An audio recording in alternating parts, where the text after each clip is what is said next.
ideas that we have discussed about Christina Rossetti. As far as her introduction is concerned, we did talk about how she was from a religious family.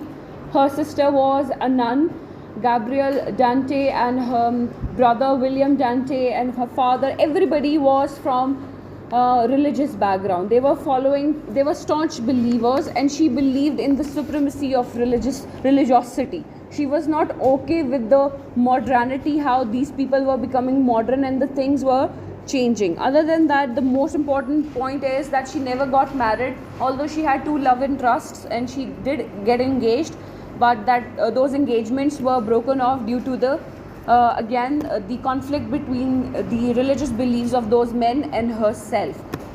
Other than that, she mostly lived a secluded life. Once her father died, she had to work as a school teacher, and she used to write poems, basic poems for children as well. So this is her, we can say, generic introduction. The first poem that we discuss is When I Am Dead, My Dearest, Sing No Sad Songs for Me. If we look at the text, please come to the text of this poem. I hope in the first class when I asked you to read the text, आपने पढ़ा था, or were you able to find the points that I wanted you to look for? कुछ मिला था कि नहीं? Okay, look at the text. When I am dead, my dearest, sing no sad songs for me. Plant thou no rose at my head, nor shady cypress tree. Be the green grass above me with showers and dewdrops wet. And if thou will remember, and if thou will forget. Now, this is again the thematic canvas that your classmates have made for you is the theme of death, peace, conflict, supernatural, and life beyond death, and life after death. These are the most prominent themes that she'll be talking about. Other than that, she'll be very nostalgic and melancholic in her tone, where she will be reminiscing about or being nostalgic or remembering about what went when she was alive. Now, in this particular stanza, she's saying that when I'm dead, do not plant any cypress trees for me so that the shadow can come to me, because when I was alive, I was not taken care of. This is a kind of a complaint from all those loved ones that she once had. Now she's dead and buried. So she's saying, now in Pakistan, it is common to actually clean the graves and, plant trees over it so that your loved ones can have some kind of shadow over them. This is common, and in the Western country it was also there. It's common. Other than this, they bring flowers to their deads and put them on the coffins or with the coffin. So she's saying that you don't have to do all these things, because I won't be able to see the grass above me, dewdrops above me. I won't be able to feel anything. I will not remember anything. She says, and if thou will remember, and if thou will forget. She says either she will remember some of it or she will forget some of it. Second stanza देखें, I shall not see the shadows, I shall not feel the rain, I shall not hear the nightingale sing on as if in pain, and dreaming through the twilight that doth not rise nor set, happily I remember and happily may forget. So here she's answering to the first stanza itself, that she will not be able to see the shadows which would be there if cypress tree would be implanted around her grave, and she won't be able to enjoy or feel the rain over her skin because she will be buried. She is no more there. And then she says, I shall not hear the nightingale sing as if it is in pain. Nightingale is a bird which creates such sounds which are full of pain, and they are very melodious as well. Okay? So she's saying that I won't be able to hear anything that is materialistic or over the earth, because I am under the earth now and I am dead. So she's showing some kind of detachment to the worldly and materialistic world or materialistic things, that she's no more and she doesn't care for them because she might not remember.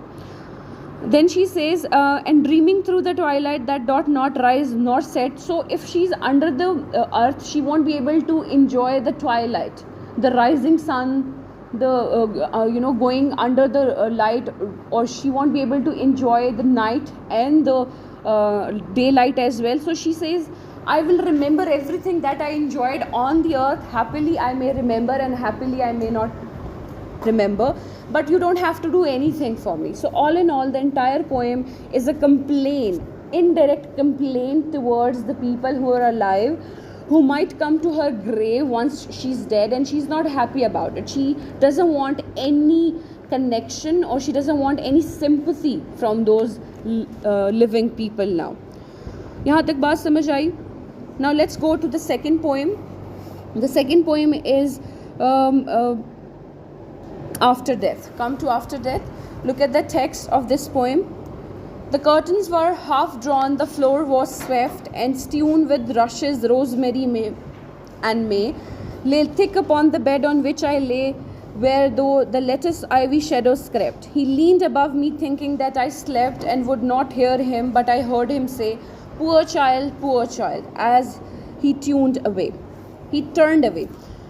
Came a deep silence, and I knew he wept. He did not touch the shroud or raise the fold that hid my face, or take my hand in his, or ruffle the smooth pillows for my head. He did not love me living, but once dead, he pitied me. And very sweet it is to know he still is warm, though I am cold. Again, this is again a complaint.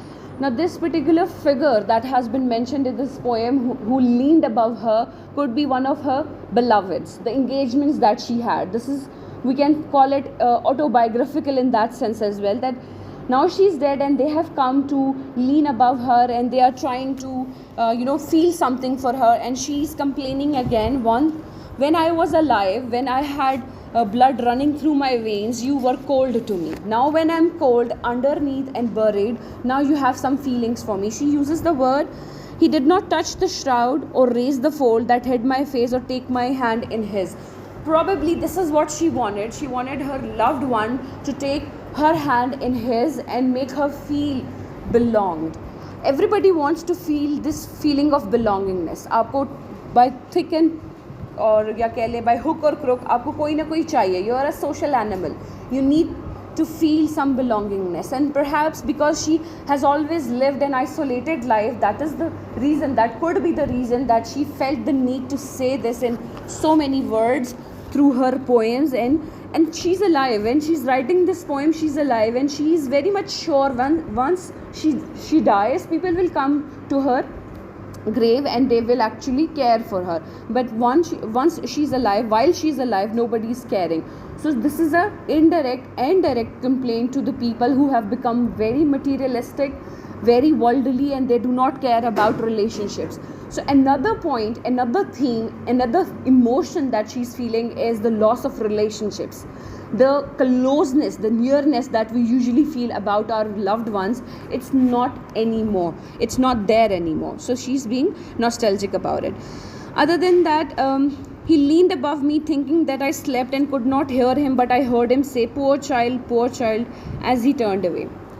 And she thinks that he wept. Now, जब वो जिंदा थी and she wanted belongingness, she wanted the touch, she wanted oneness, it was not provided to her. Reason? The Victorian era was the era when women were supposed to be doll-like, and they were supposed to not have feelings but be grateful whatever is given to them.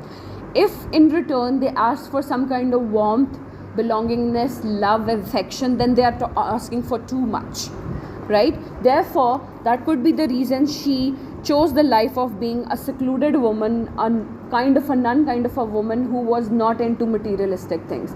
देखिए, उस दौर का इंसान आदमी ये कहता था कि औरत के पास चाहतें और डिज़ायर्स को कहते हैं वांट्स नहीं होने चाहिए. They should not be asking for anything else rather than a house and a protective environment, nothing more than that. She wanted more, and that is the reason she was conscious enough not to get married into a marriage that would not have anything to offer. She always wanted to have a marriage that would have lasted for love, affection and connection. But उस वक्त जो marriages हो रहे थे, they were not having these connections. Another example that is very relevant to this is by Robert Browning's poem, that is My Last Duchess, which is also based on the same notion, where he talks about a woman which is painted in the painting, and he says that I am his sole carrier, and this is my property, and I will allow you to see her in the painting. Even if she's dead, she's in the painting. It is him and on his discretion that anybody and everybody can see her if he allows. So he treated his woman, his duchess, as a property. Another poem of Christina Rossetti, in an artist's studio, will see the objectification of women. So perhaps this complaint that she has in both of these poems, be it song or be it after that, is about the objectification of women, that women are supposed to be in certain light, certain behavior, certain demeanor होना चाहिए उनका, और इससे ज़्यादा कुछ नहीं होना चाहिए. So look at the words. Poor child, poor child. Who would use this kind of word for their beloveds? अपनी wife के लिए, अपनी beloved के लिए poor child का word use करना. Now there are two interpretations of it. आजकल आप वो देखते हैं ना, सोना baby you like that. आजकल की generation they love this. Now उसमें आपको बेचारी मेरी बच्ची कह रहा हो तो how would you feel? बेचारी मेरी बच्ची. That is so bad. अब उर्दू में तो इसका हमारे पास एक लेयर ऑफ मीनिंग आती है, राइट? अब let's go to Christianity, let's go to that era जहाँ पे ये हो रहा है. अपनी वाइफ को चाइल्ड कहना is like you are dependent on me, you don't have your own आपका अपना वजूद नहीं है, you are there because I am there. बच्चे और बाप में या बेटी और बाप में एक ही कनेक्शन होता है ना कि द बाप is the creator of that child. So get poor child, dependent on me, now dead, lying dead with pale red. So he has this sense of, you find it funny, this is very intense by the way. The way I'm describing it perhaps could be funny because उस तरह से मैं आपको example दे रही हूँ, लेकिन this is very personal and sensitive to her. What she wanted when she was alive, she was not given, and now she knows for a fact that once she's dead, she's going to get it. Which is also pointing out how it was a hypocritical kind of a society. Hypocrisy है ना कि अब आप जब जिंदा हैं तब आपको प्यार नहीं करना है, तब आपको अफेक्शन शो नहीं करनी, पर जब आप मर गए हैं तो आप पर आके आपको देख रहे हैं और नहीं कर रहे. और मरने के बाद भी he is not taking her hand in his hands. That is a gesture of love in the Western country which is very common. ठीक है, he doesn't want to do that, but he does have feelings, but he fails to show them. That also indicates the dilemma of modern man, that the modern man is always under the dilemma of not showing their emotions in its true colors. आजकल का लड़का या आदमी, would they would like to cry in front of a woman? Yes, they can express. आज की बात कीजिए कुछ हद तक, मगर उस ज़माने की जाए तो no, they cannot express. They were not allowed to express. If somebody expressed तो उसको rebel कह दिया या romantic कह दिया, या ऐसा बंदा कह दिया who is experimenting or who is fluctuating from the righteous path. इस तरह की चीज़ें कहा जाती थी. So this is also one kind of, we can say, a kind of a complaint in a form of a very simplified kind of poem. Now let's look at the third poem, that is in an artist's studio. This was explained by your classmates very deeply, very correctly. I hope you have the background. We'll just quickly look at the text and then move on. One face looks out from all the canvases. One self-same figure sits or walks or leans. We found her hidden just behind those screens. That mirror gave back all her loveliness. A queen in opal or in ruby dress, a nameless girl in freshest summer greens, a saint, an angel. Every canvas means the same one meaning, neither more or less. He feeds upon her face by day and night, and she was true kind. She with true kinds looks back on him, fair as the moon and joyful as the light, not wan with waiting, not with sorrow dim. Not as she is but was when hope shone bright, not as she is but she fill his dream.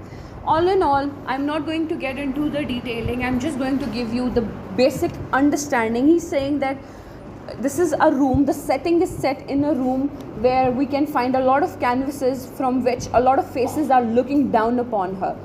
कभी किसी art gallery में गए हैं आप, art gallery में आपका जो art होता है वो दीवारों पे ऐसे लगा होता है, और अगर वो फेसेस पे, पोर्ट्रेट्स पे हो तो लगता है पोर्ट्रेट्स आपको ही देख रही हैं. यहाँ पे वो जो इमेजरी यूज़ कर रहा है, he is saying that I am the centre of attention and all the women in all these paintings, they are looking upon me with kind eyes. They can't change their feelings now because they are trapped. This is a feeling that these are my creations, they are for me, their kind eyes, their bodies, their everything is for me, and they're looking at me because I am the center of their attention. This is one perspective, and the other perspective was presented by your classmates. This makes more sense because the theme of objectifying of a woman is very prevalent in it. Would you feel comfortable if a room full of paintings half naked men looking at you, lurking at you, how would you feel? Would you feel to be the center of attention? No, you would feel a little at unease, uncomfortable, and ogling जैसा feel होगा आपको, है ना? This is you being a female that you feel this way. Being a male, it is a big deal that every woman in every action, whether she's leaning, walking or sitting, she's looking at me and I am everything. और ये common है ना आज के दौर में. देखें, अगर a group of girls एक लड़के को देख लें तो उसके क्लासमेट्स या उसका ग्रुप कहेगा वो देख तुझे देख, पूरा ग्रुप तुझे देख रहा है, वो उसको स्टड लाइक जैसा फील होता है. और यहाँ पर वो स्टड लाइक फीलिंग है इस आर्टिस्ट के पास कि ये जो औरतें सारी उसने बनाई हुई हैं. वो कहता है, look at the words, a queen in opal or in ruby dress, a nameless girl, a saint, an angel. Be it a common girl, street girl, a prostitute, a saint, an angel, a queen, a good domestic girl, किसी भी type की लड़की, सब मेरे लिए same है. आगे वो कहते हैं, the same one meaning, neither more or less, they are same to me, whether they are the street girls, prostitutes, saints, nuns, etc. मेरे लिए all of them are women, and women have one purpose, to look at me with kind eyes. That is objectifying of women. And of course he wants these women, all these canvases and these faces and eyes, to look at him with kindness, because perhaps in real life these men were not getting any, because consciousness was growing in Victorian era. एक sudden change तो नहीं था, एक gradual change था. People started, women started taking responsible action, such as Christina Rossetti herself did not marry just because she had to marry, because everybody was doing it. So she took a very informed decision and she did not marry just because she had to. ठीक है, तो वो जो consciousness grow कर रहा था वो एक थ्रेट था for main of that time. And perhaps this is a retaliation of those men in one way कि ये जो artists थे, उस ज़माने में artists बहुत common थे, sculptors थे, painters थे, architectural engineers होते हैं, ये बहुत सारी चीज़ें types निकल आई थी. अब ये women को as an art तो लेते थे, लेकिन उसको objectify भी करते थे. For example, एक जो एक वुमन है वो फ्लैट भी हो सकती है, ज़रूरी नहीं है कि उसमें वो एक नुस्वानी हुसन जैसे एक फेमिनिन टच होता है, एक राइज एंड फॉल होता है बॉडी का एक औरत का. अगर वो नहीं है, वो जानबूझ के उसको ज़्यादा एम्फसाइज करके स्कल्पचर किया जाता था, पेंट किया जाता था. That is objectifying of the woman. आजकल लड़कियों में ये जो एक क्रेज़ आया हुआ है to get these injections and plastic बन रहे हैं, लोग अपने बॉडी पार्ट्स को हाईलाइट करवा रहे हैं. ये वो उस वक्त पेंटिंग के दौर में, अब तो रियल में आ गया ना. अब तो लड़कियां एक्चुअली, आपको पता है ना प्लास्टिक सर्जरी क्या होती है, नोज़ का शेप बदल सकते हैं आप. अपने ये जो आपका एक लुक है, जैसे मैं एक फ्लैट हूँ लेकिन मैं आई एम हैवी, अब मैं चाहती हूँ कि एक कर्व आए तो मैं वो बनवा सकती हूँ. तब पेंटिंग में हो रहा था, अब हम रियल कर रहे हैं. ठीक है, there is an actual industry right now. That is also objectification of women, right. A women, have you seen those women in any movies, the black women with heavy busts and backs? बहुत heavy bust होता है और उनके जो hips भी होते हैं वो बहुत heavy होते हैं. That is on purpose, वो exotic दिखाई जाती हैं. Do you know the concept of exoticism? Exotic क्या होता है? White man's burden पढ़ा है आपने? Orientalism नहीं. Orientalism में West versus us versus them का एक कॉन्सेप्ट है. अस जो है वो लोग हैं जो कि वाइट्स कह लेते हैं, दोनों तरफ हो सकता है, वाइट्स वर्सा भी हो सकता है. वाइट्स जो होते हैं वो हमें जो कलर, पीपल ऑफ कलर हैं, हमें ऐसे देखते हैं जैसे हम एग्जॉटिक हैं. हम ब्राउनिश कलर के हैं, हम डार्क ब्लैक है, पिंकिश कलर के, हमारे में वेरिएशंस हैं. वो तो वाइट सुप्रीमिसिस्ट है ना, they believe in white supremacy. They think that because they are white they have superiority and God actually favours them more because their colour is white. White supremacy भी है, एक तो racism होता है ना, black racism भी है, white supremacy भी है. Other than that, they also talk about how their caste, creed and their traditions are superior than those जो कि इन साउथ एशियन कंट्रीज से आते हैं. वो हमें एग्जॉटिक की तरह देखते हैं. So what I am trying to establish over here that At that time, women were treated as such that they are exotic things to have as a possession, not as a companion, not as a friend, not as a wife or beloved, more than a possession. जितनी खूबसूरत wife होगी, जितनी young wife होगी, उतना आप उसे show off कर सकते हैं. सो वो ऑब्जेक्टिफिकेशन को भी कंप्लेन कर रही है क्रिस्टीना रोसेटी थ्रू हर पोएम. उसके बाद इसमें और एज सच कुछ इम्पॉर्टेंट नहीं है. बाकी मेटाफर्स, सिमिलीज आपको एक पावर पॉइंट भेजेगी, उसमें लिखे हुए, वही आप इसमें एज एन एड ऐड कर सकते हैं. So all in all, Christina Rossetti as a poetess has talked about many themes, emotions and explorations in terms of art. देखिए, third poem is solely based in artistic representation of women, their emotions and their stagnant life. अब pictures change तो नहीं हो सकती, जो बन गई वहाँ वो कैप्चर हो गए. तो men want to see their women not grow old, they want to see them in their youth and with kind eyes. देखिए, आप एक रिलेशनशिप में जाते हैं, काइंडनेस तो रहती है लेकिन वो फेड हो सकती है ना. If the relationship does not go the way you anticipated it to go to, तो वहाँ पर कहीं ना कहीं आपके पास वो काइंडनेस चेंज होगी. लेकिन मैन बीइंग मैन, वो पेंटिंग्स में उसको कैप्चर करके कहते हैं they are all same to me and they are looking at me with kind eyes. Right, so this is the crux of Christina Rossetti's emotions, themes and the symbols that she has used throughout the poems. Now let's talk about the next one. I hope this is clear so far. समझ आई कुछ?